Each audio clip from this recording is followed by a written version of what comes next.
Sheldon, please go right ahead. Thanks. Let me first ask a question of Mayor Romero.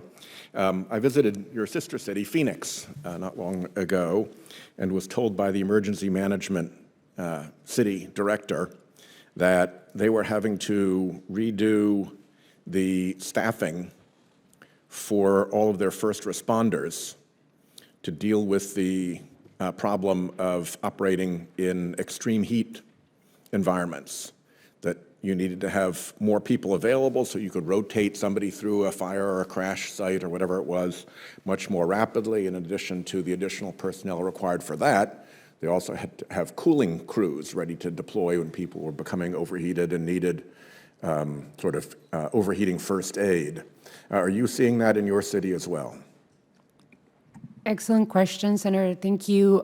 Climate change in Arizona is not, it's not as tangible as we see in other places like hurricanes and flooding.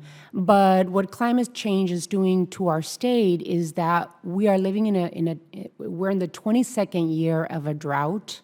We are concerned about our water supply through the Colorado River, and we are experiencing more days, 100+ degree weather throughout the state. In Tucson, the way we are addressing climate change is through acting. We're putting together a climate action plan, working with the community to put it together. But we also need federal funds to be able to support the plans that we have as cities in order to protect our residents from climate change. We are seeing 100 degree days more and more throughout Arizona. We are experiencing wildfires that are increasingly coming closer to our urban cores. We are seeing more asthma and especially seniors dying from heat-related illnesses.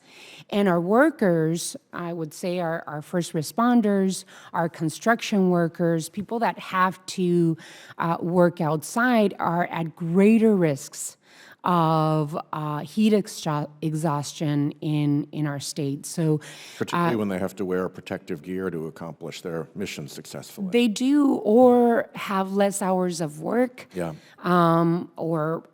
We would have to change the way we deliver services as Thank cities, you. and Let me that's very stop expensive. you there so that I can ask Secretary Majeski a question. I really appreciate it. Thank you. On the subject of planning, as the mayor mentioned, Rhode Island, like Delaware, is a coastal state, and we are facing basically having to redraw our coastline with current sea level rise projections. You mentioned $1 billion in infrastructure just in Delaware alone at risk. Could you let me know how much of that you think is related to sea level rise risk? And if you could also comment on the need for planning in local communities who don't necessarily have the skill set to plan ahead, the tax-based problems they're required to confront when they do that planning and have to concede that things are going to be quite different, and the difference between wreck and repair versus plan and protect strategies and the additional expense that creates up front for our coastal communities. Yeah. No, we are seeing the direct impacts of sea level rise and climate change. It is real in our state.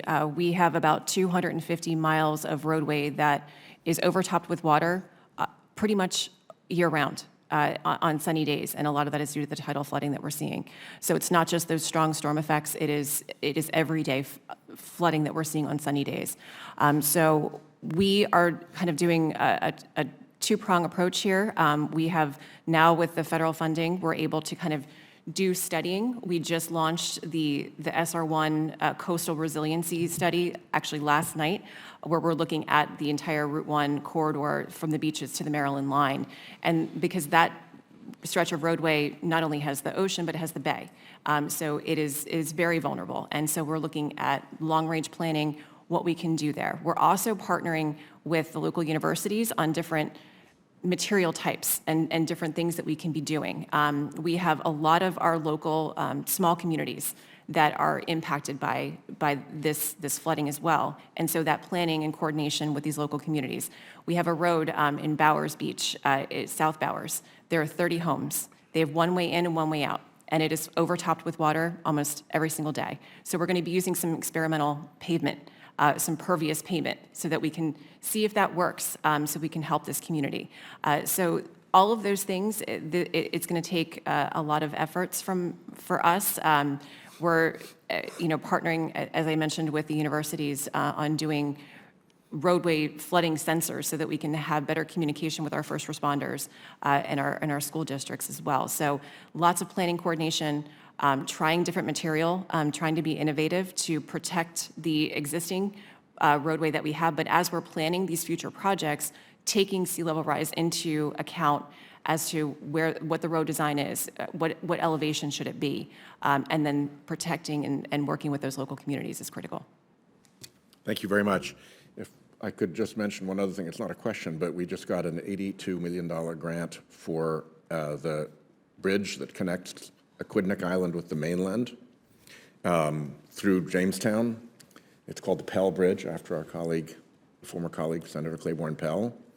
And with climate change and with changes in humidity and temperature, there is more intrusion of moisture into the cabling and structure of the bridge. So both that bridge and the Mount Hope Bridge between Aquidneck Island, Portsmouth, and Bristol, we're having to put in very expensive repairs to protect those bridges to dehumidify the inside of the bridge. That was not something we had to think about a few years ago. So it's beyond just coastal flooding. Even things that look like really strong, fixed, stable, iconic pieces of infrastructure are affected. And thank goodness we got the biggest grant to Rhode Island transportation in Rhode Island history to help with that problem. Thank you. Yeah.